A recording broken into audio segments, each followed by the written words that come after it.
This is the Power Producers Podcast, where we are refining and redefining the sales game. Rule number one is you have to believe in yourself. You're the only one who doesn't think you belong in this appointment. The prospect has already validated your existence by scheduling time with you. Get it through your head you belong here, go in there, crush it, and close the deal. A place where sales professionals can come to learn from other sales professionals and thought leaders that have mastered their craft. The difference between a good salesperson and a best-in-class salesperson is only 2 minutes. By spending an extra 2 minutes on what you might think is a mundane task in the sales game, you separate yourselves from the pack, you grow your book of business, you close more deals, and you retain your accounts. As well as their peers who are still striving for perfection to achieve their why. I have a wife and 4 kids. Failure is not an option. Real sales professionals, real stories, real results. Are you ready to feel the power? What's up, everybody? Welcome to the Power Producers Podcast, where we are refining and redefining the sales game. Today, we're looking for a diamond in the rough in the hard market. We may have found one. I got the CEO of IRE, Mr. Andy Jeckells, with us, and we're going to talk about the cool stuff that his company is doing in the hard market to help your agency and your clients weather the storm. What's up, Andy? How we doing? Nice to be here. Yeah, I'm doing good, man. Are you over in England right now? I'm in London right now. I'm just back from New York and New Hampshire, actually, last week. There you go. Well, I got to tell you that I was in Munich last weekend for Oktoberfest, and I know how crazy it felt to be 6 hours ahead over there, man. So I'm going to do my best to be gentle with you on the podcast today, especially if you just got back from New York, because it still hasn't hit me yet. I'm just waiting for the other shoe to drop, and it's going to drop, and I'm going to crash face first into my pillow. Okay, you were in Alaska a few weeks back, which was 6 hours or 5 hours, I think, right? Behind us here in Florida, Eastern. Is that right? Alaska was 4 hours behind. Okay, 4. Okay, and then Munich was 6 hours ahead. 6, right. Which was worse? Alaska so far. It was harder for me to deal with Alaska coming back to regular time than it was for me to be ahead, because I go to bed early anyhow. So if I stayed up till like 11 or 12 over there, it was like me going to bed at 7 here. True.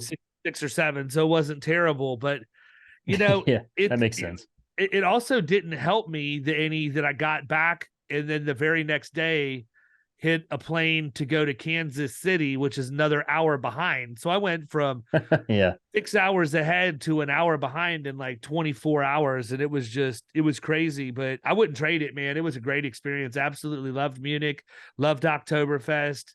The people were great. The town was great. The food was great. The beer was great. Everything. So I'll be back. What was your favorite beer tent? What was your favorite beer? You know, I would say that now over here we call it Lowenbrow. Over there it's Löwenbräu. So that was probably my favorite, and for no other reason. That one. For no other reason than they were just getting after it, man. Like it was everything you expected of Oktoberfest encapsulated in one tent. All the drinking songs, all the standing on the table, chugging the massive Stein. Everybody was just having a good time. And we even talked about it before we jumped on the last podcast we recorded last hour. I was really, really surprised that we didn't see like any fist fights or anything like that. They all, you know, and we were sitting everybody's just over there getting wrecked, having a good time. They are, and they know what they're getting into. And it's like I told them, like, and vice versa, if we were to go to the county fair with that amount of alcohol here in Tampa, Florida, God. I can't even imagine the fallout from that. People be fighting and killing everybody. People are doing that without the alcohol. Yeah, it's crazy. So I haven't seen this one, Löwenbräu. I have not seen that in any of the stores that I frequent.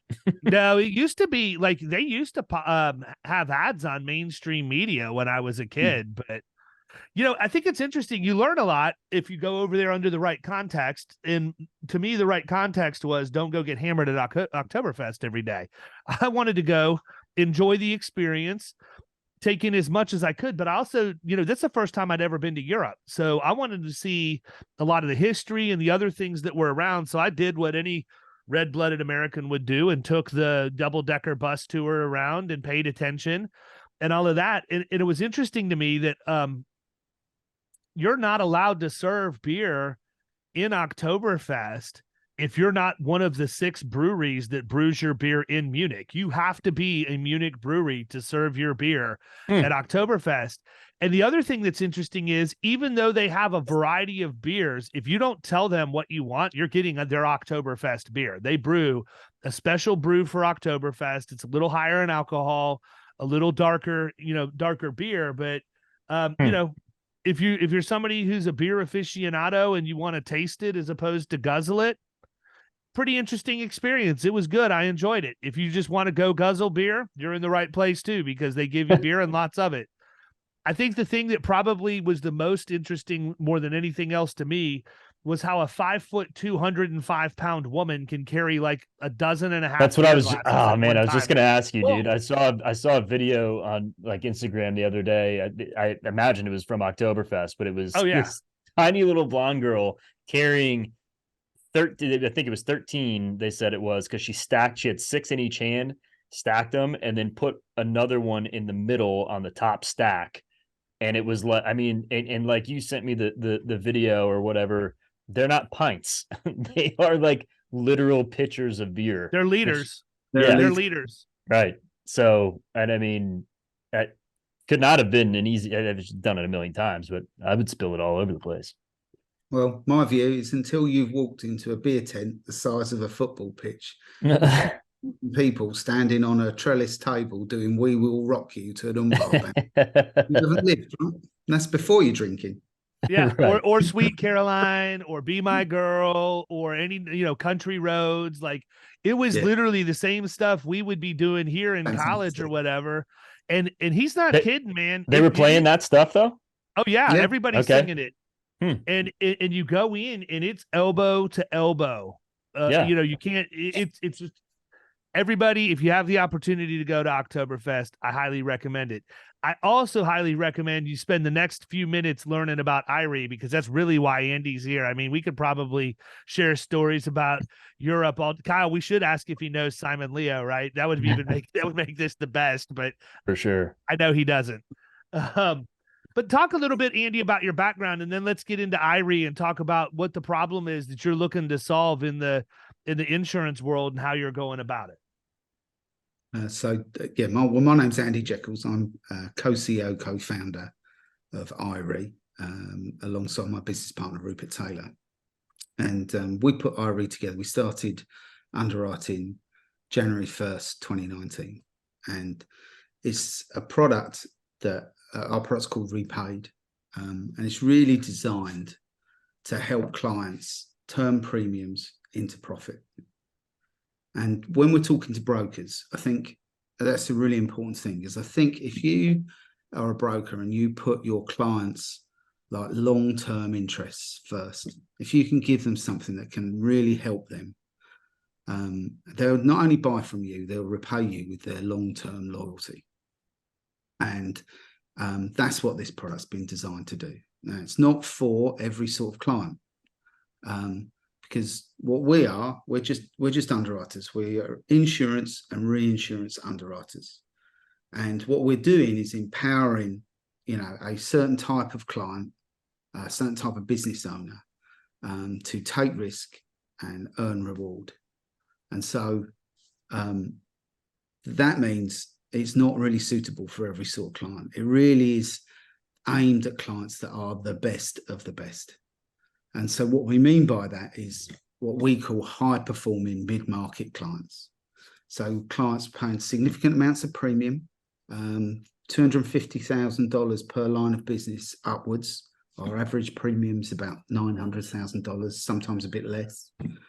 And with loss ratios of less than 40%. So it really is like the top performers. We like those kind of owner-manager businesses where the principal's close to the day-to-day operations. We like multi-generational family-run businesses. You know, we see this almost direct correlation between those sorts of privately owned businesses which are investing for the long term and have a sort of a strong set of values, you know, that are close to their workforce and to the supply chain and to the client base and to the day-to-day operations. We see this correlation between high profit margin and low loss ratio. Now, the reason for that is they're squeezing risk out of their operating environment, and that's what enables them to compete in the American marketplace.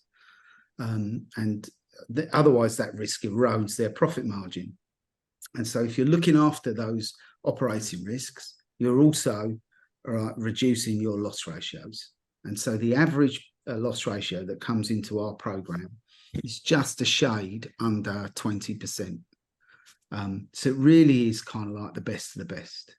And the reason we focus on those clients is because they're the ones who've got a problem. And what they will tell us, every one of them, and we underwrite a very diverse set of clients all across America. So there's no real homogeneity at all across our portfolio. We look for diversity. But the one thing they all have in common is that they will tell us that they hate buying insurance. That's not some sort of polite British dislike from over here in London. That is a visceral American hate. And I know, and I think I get it, right? Because if you imagine, if you're paying out $1 million a year in insurance premiums, and you're never having claims of more than $200,000, you're looking at that and thinking, either my insurance company is making an absolute fortune out of me, or they're taking my money and they're using that to spend on somebody else's claims. And that's not fair. And by the way, I've got no control.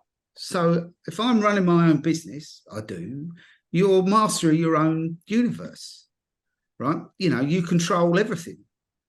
And you would think that an insurance company would take into account the opinions and the, if you like, the experience on the ground when it comes to claims. What they believe, the clients, is that they're getting claims disputed that they think should be paid. And they're also getting claims paid that they think should be defended vigorously. And they never have a voice in that claims handling process. They've got literally no control. And I think that's one of the other things that massively frustrates them. No say, no input, things are happening, their money's being spent where they don't think it should be, right? And someone's making huge amounts of money out of them, or they're subsidising somebody that's not running their business as well as they are. So they're frustrated, and I think it's unfair. So that's really what the program is designed for, those sorts of clients. And what we do is we call our program Repaid, and it's this risk and reward plan. And in essence, there are 3 simple steps. So step 1, the clients get exactly the same insurance coverage that they've always have. So we're a broker-only market. We work with brokers. We underwrite commercial P&C insurance, and we underwrite those insurance policies on behalf of A-rated domestic US carriers. So we work with Fortegra on the front end for general liability and for property. And we do 5 million limits. And it's an E&S policy with an ISO wording. Everything's pretty much the same. We same coverage, same deductibles, actually same price. We don't really compete on price. What we're doing is the underwriting process is designed to give them as much credit as possible for their good risk management practice. And we're looking for clients that are good and not just lucky. And on workers' comp, we underwrite on behalf of PMA companies. We're part of Old Republic, so that's an A-rated, admitted policy, filed rates, filed wordings, filed forms. And so everything at that stage is exactly the same as normal. So what you've got is a client with the same coverage. If they need more limit than we're able to offer, there's a layered program placed on top of that. So step 2, the client really chooses how much risk they want to take. Now, in the background, what's going on is we, IRE, are taking a primary exposure from Fortegra and from PMA into our reinsurance company in Bermuda. Right, and then we're ultimately giving that risk and the benefit of that risk, the underwriting profit, to the clients. So the clients get a say in the whole thing. They get to select how much risk they want to take. So we'll quote them a number of options, and that will be for a primary exposure above any existing deductible. So typically the clients will choose between $250,000 and $500,000 exposure per claim. Now, they're going to take that risk, but it's going to be a limited amount of risk for a limited amount of time. So they don't pay more than the first $250,000. Above that, it stays with our insurer partner. Now, there's also a limit for the total amount of claims, an aggregate limit, and that's normally for 4 times the any one occurrence limit. So if it's a $500,000 any one occurrence, it'll be a $2 million limit. Now, everything's all built in. It's one simple integrated solution. So every reinsurance mechanism that any commercial insurance company uses is built into our program. And it also has what we call a reinsurance to close mechanism. So all liabilities are commuted, novated, right, after 5 years. So client joins in one of our underwriting years. At the end of that underwriting years, 5 years later, we take all those liabilities away for them. So now what that means is the client knows exactly how much risk they're taking and for how long.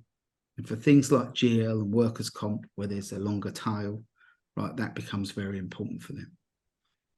They do have to put up some collateral, but the exciting bit comes with step 3. So step 3, the clients will get back out of the insurance premiums that they've paid, literally hundreds of thousands, sometimes millions of dollars.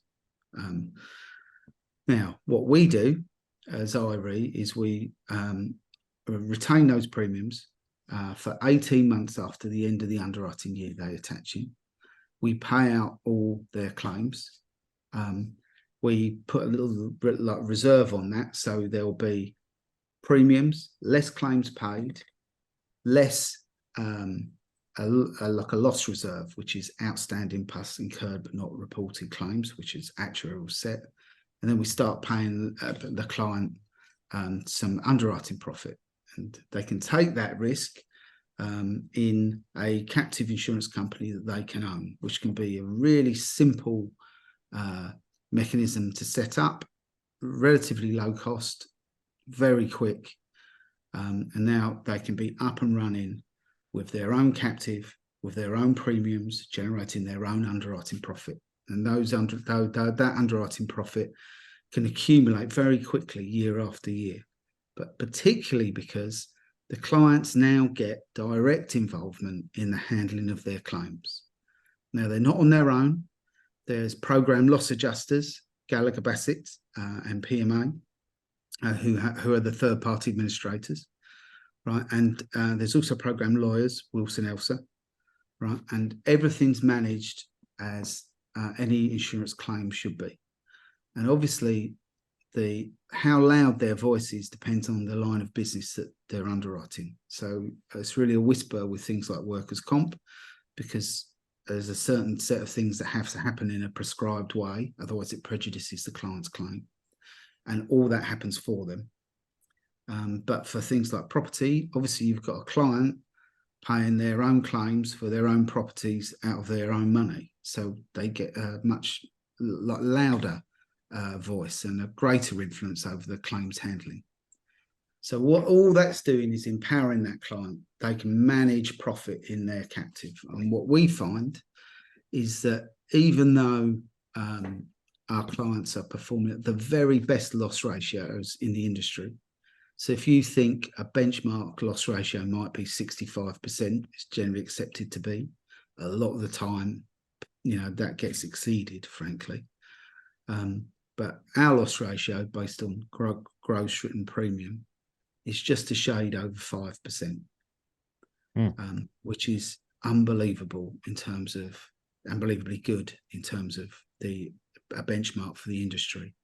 But it's nothing we're doing that's clever. That is the power of empowering clients to take risk and earn reward and get a real say in the way their claims are handled and have them managing their own, like commercial insurance company, like a little captive, a privately owned insurance company that they own and control, and they're managing their underwriting profit to deliver optimum results. So in essence, that's how the program works. Yeah, well, in essence, that's what they should be doing, whether they're in a guaranteed cost program or what you're offering anyhow, right? Is managing their business to be the most profitably it can be. Problem is, a lot of people don't. And I think it's interesting. I always talk about this. My mind shift started when I moved from being a producer to being an agency principal, because when I was a producer, all I cared about was producing. Didn't matter how clean or dirty it was or anything else. Once I started having to worry about, profit sharing bonuses and maintaining loss ratios for carriers to keep them happy and everything else, I looked at it a lot differently and do today. I look at business through a much different lens as the agency principal than I do as a producer. And I highlight that because we do have a lot of producers who listen to the podcast, but may not yet be thinking about why stuff like this is important. And so, one of the questions that I would have for you to get out in front of everybody, because I know this is a question they're going to have, is what are some things that if I'm a producer out on the streets and I'm thinking maybe I want to find some type of alternative risk transfer for my client, whether it be a captive or a protected cell captive or a high deductible or whatever, what are some things I would be seeing or I should be looking for in my accounts that are going to tip me off to say, you know what, this is one I should probably talk to Andy about? What are the things I'm going to see in my book that are predictors? Well, so the simple answer is that high-performing mid-market client. But I think what our program does for producers is something remarkable, because we operate in a world where the insurance product, is pretty much homogenous. No one has any differentiation. The conversation is one where you have a producer who's essentially trying to compete based on price and service. And every other broker is at least promising excellent service. So everybody's trying to attack price. And what you've actually got to do is unseat an established relationship. So what you're really doing is trying to get somebody else, what you're waiting for them to fail more than you are going out there and winning it often. Right. And the thing that will change that game is if you can go in with an actual point of difference. If you can change the conversation for your clients and say to them, there's a completely different way of looking at this. Let's take what for you is an aggrieved purchase, right? You're spending huge amounts of money on insurance. You've only got a few claims, right? Why don't you back yourself? Why don't you put your own money where your mouth is and you take that share of the profit that you're earning for somebody else? Because right now, I think the conversation is, if you imagine, right, you are basically taking a huge pile of money, putting it in the corner of the room and setting fire to it. And what you could do is take that risk yourself, take the commensurate amount of premium for that risk yourself and make underwriting profit. And you can turn an aggrieved purchase into a profit center, almost like this sort of new toy. And I think our program can do two things. One, for clients that successfully come in, it can be transformational in the way that client views insurance. It will engender long-term loyalty. Right? Entering into this sort of deal is a strategic decision. And what it means is you will take your most valuable clients right? The ones paying big premiums with small claims, and you will increase their lifetime value.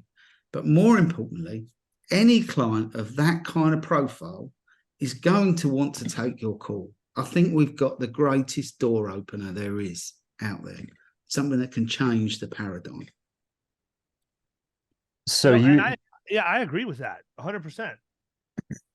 Yeah, you'd mentioned a few minutes ago that you're looking for people who are good and not lucky. Like, how do you determine that? Because my father-in-law, who's been in business for 31 years, would claim that he's good because he hasn't really had any claims. But I would say that he's lucky because he doesn't have shit in place from a risk management perspective. So what do you guys use to determine that? So, I mean, obviously, right, you know, anyone will take lucky, right? You want lucky clients, right? You just want them to be good as well, right? And so, ultimately, like a long-term loss history, you know, 5-10 years or more, right? Like normally a client, if they're good, it will be reflected in that loss history. But what they will look at, our underwriting team, that is they'll go much deeper, right? They put together a complete risk profile for every client.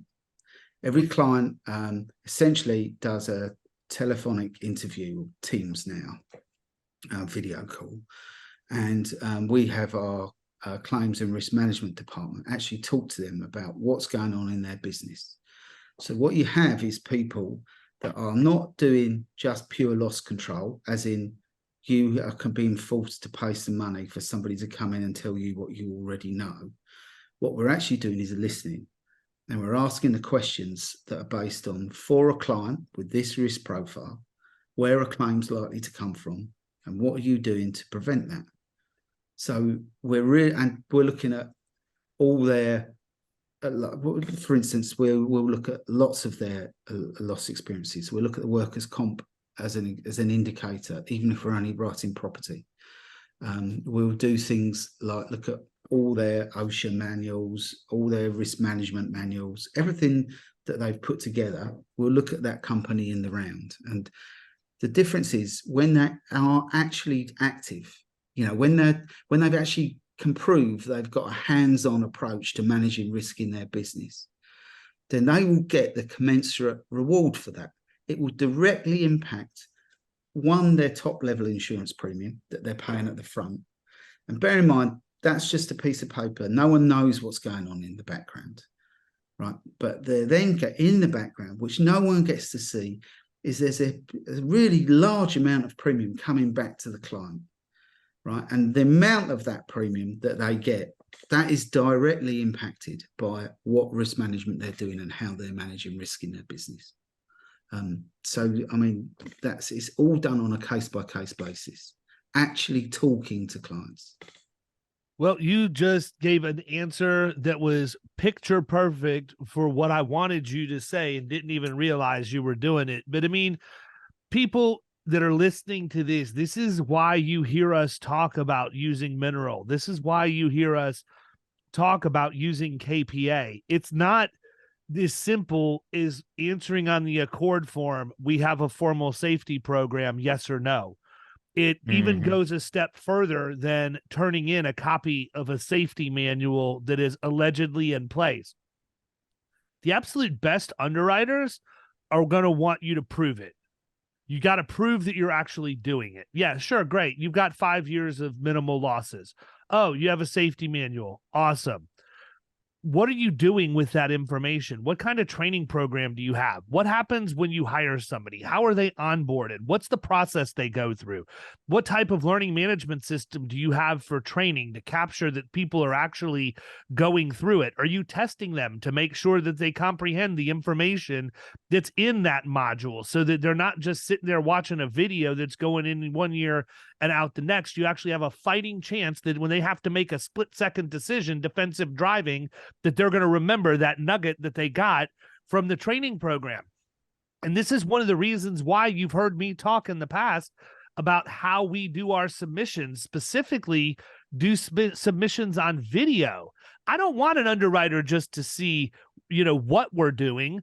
I want them to see how we're doing it and prove that we actually are. So from an underwriting perspective, when I tell somebody that we have a fleet safety program in place, I'm not just going to say, hey, look, we have a fleet safety program in place. You should give me coverage and give me the best rates possible. I'm going to tell them that we do have fleet safety. I'm going to show them an example of what our fleet safety program looks like. I'm going to give them a copy of the fleet safety manual. I'm going to give them the transcripts from our learning management system showing that all active drivers have completed that training with date and timestamps. And I'm going to send them the resume of the young lady that I have working in my office that's a technology liaison from my agency to my clients to make sure that we're monitoring the utilization reports of all the software we give them to make their risk better.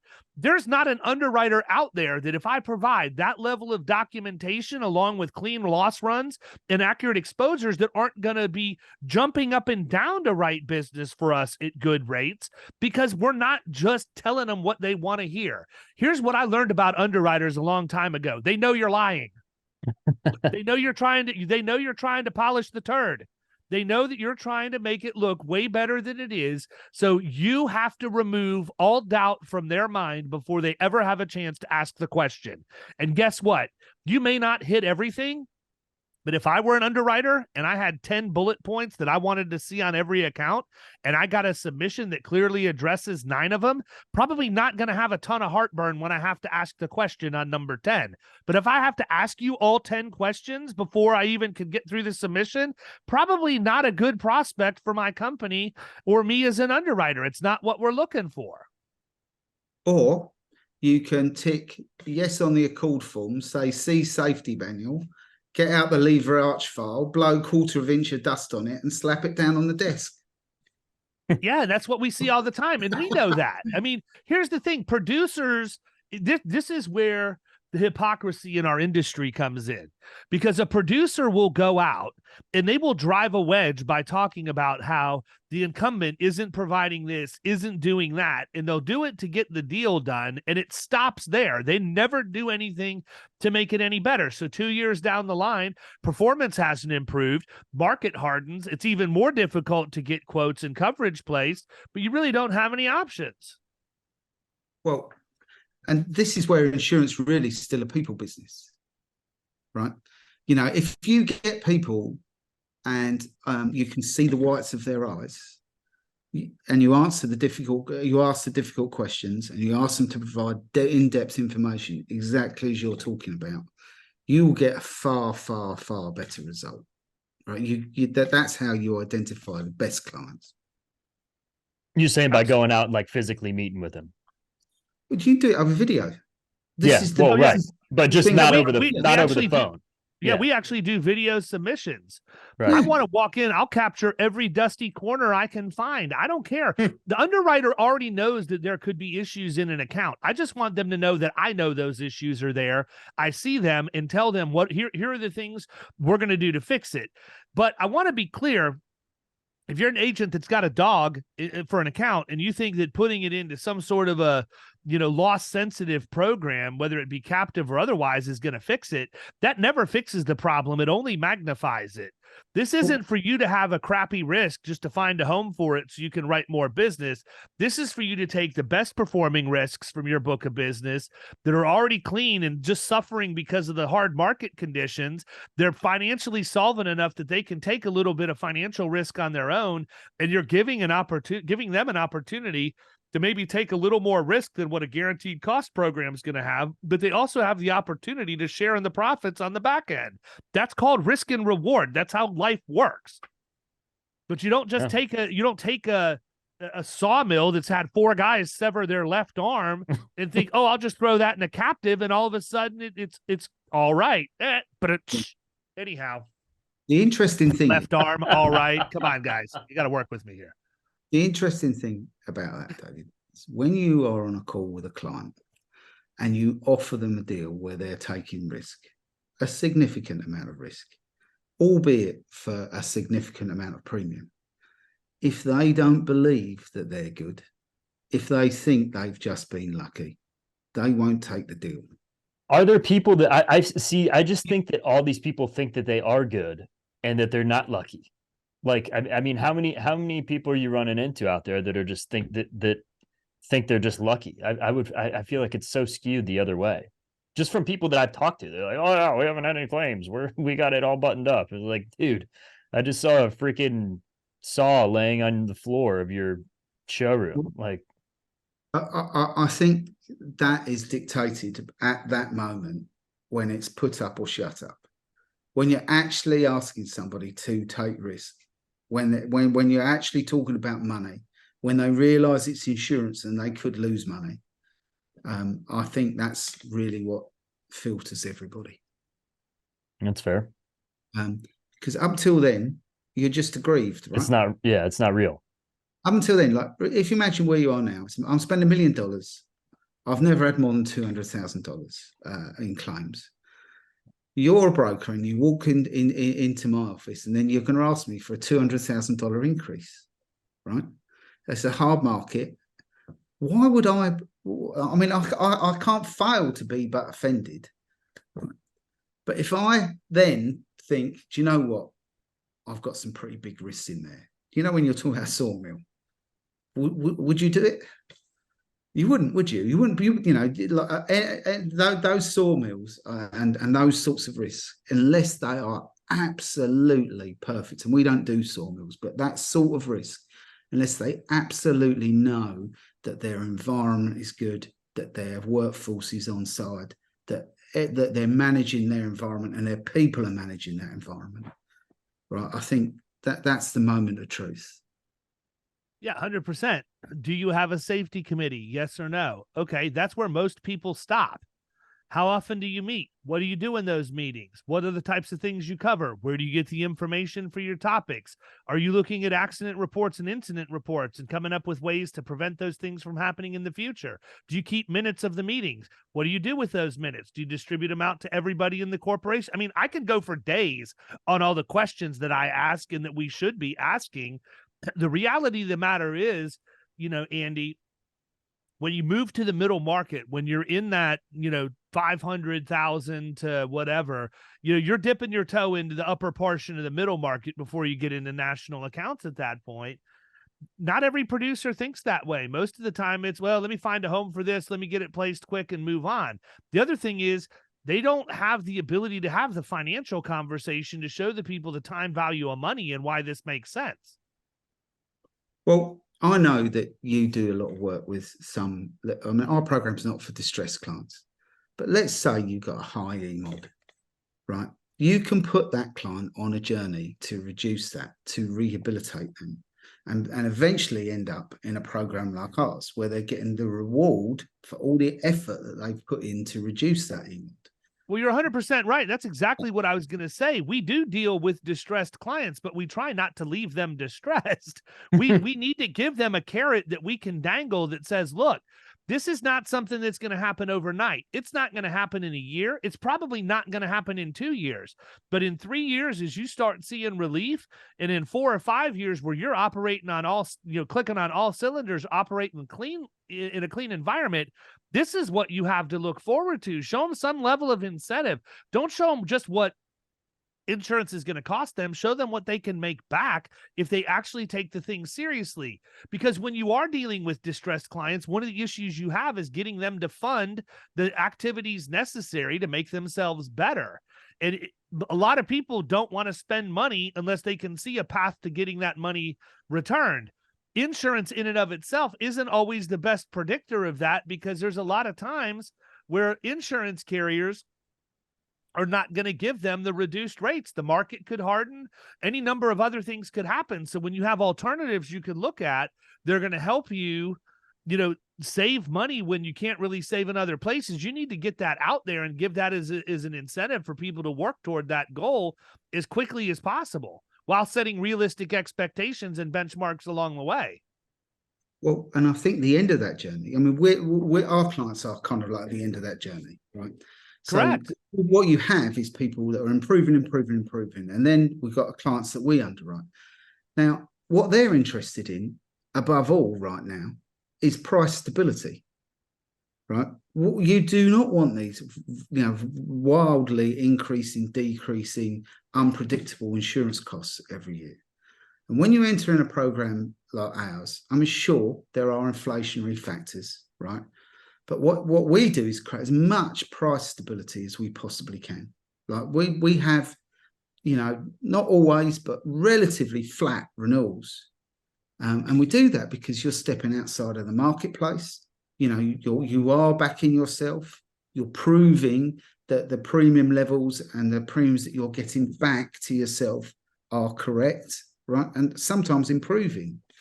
And I think that's a very important thing right now. I mean, clients are facing huge amounts of volatility, and that affects their bottom line. They don't want that.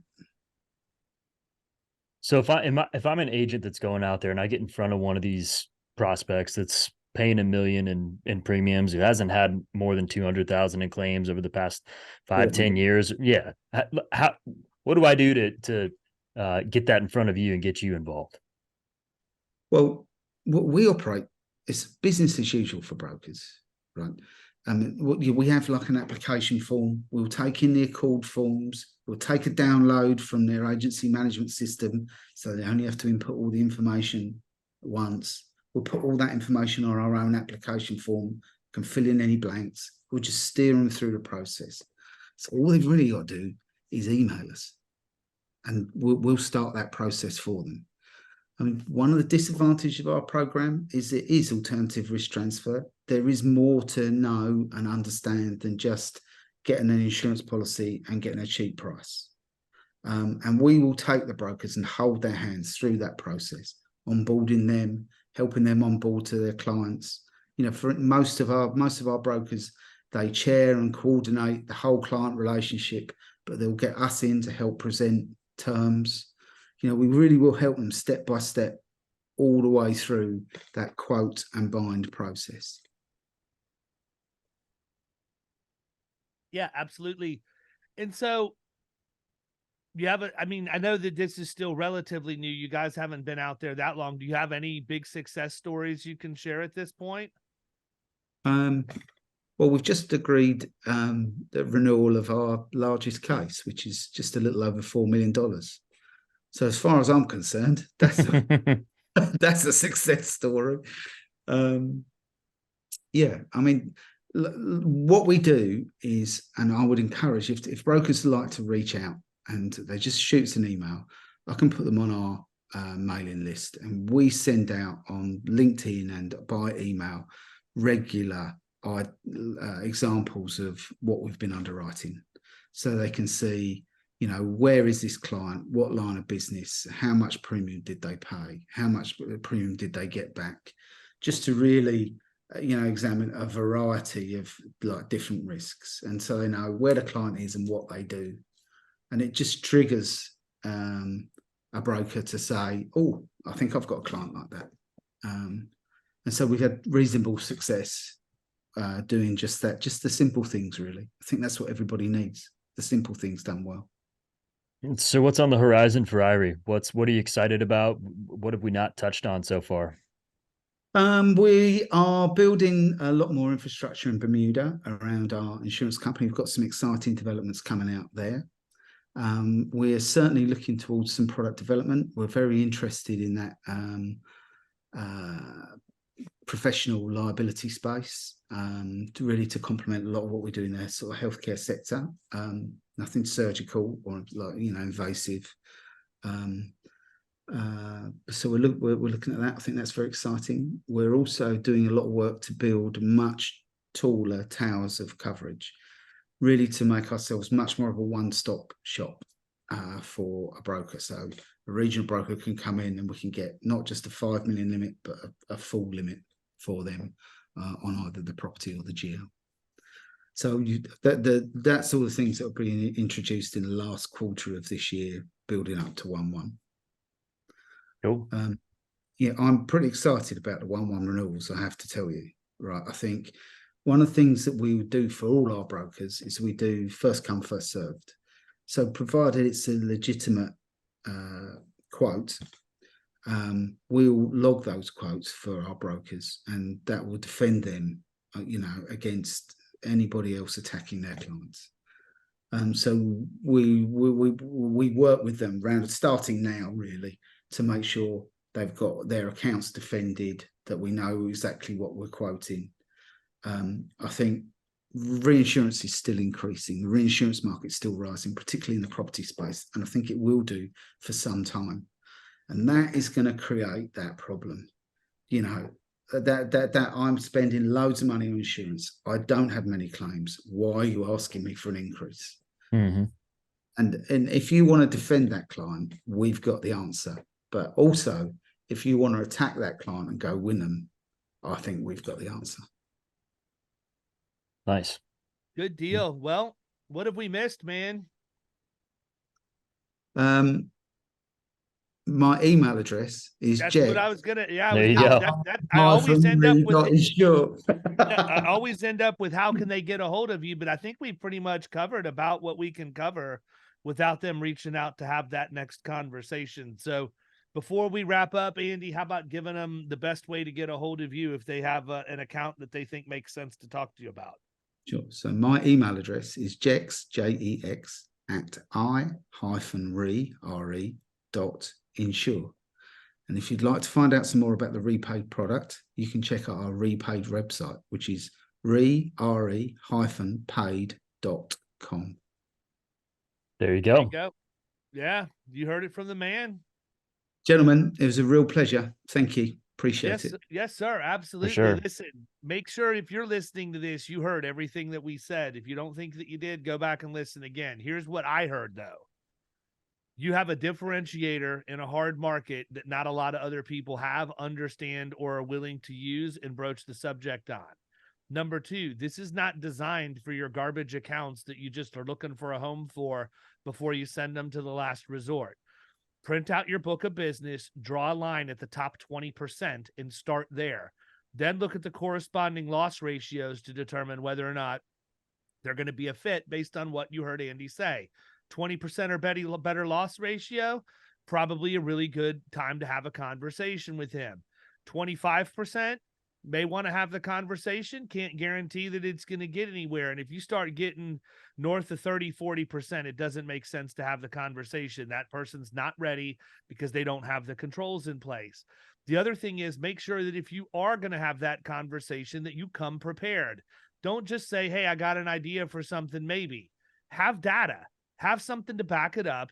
Give Andy the opportunity and his team the opportunity to say yes to you. Don't make it easy for them to say no. Give them every ounce of information you possibly can have, and then go from there. If you've never put together a program, if you've never put together a captive, then you might not understand this. But I can tell you the underwriting and the actuarial work that goes into this stuff is significant. And the more data that you have that can prove your case, the better your chances of proving your case. So with that, I'm going to go ahead and wrap it up. Andy's given you his web address. He's given you his email. Everybody have a great week. Andy, thanks so much for being on. We'll catch you guys next time. See you.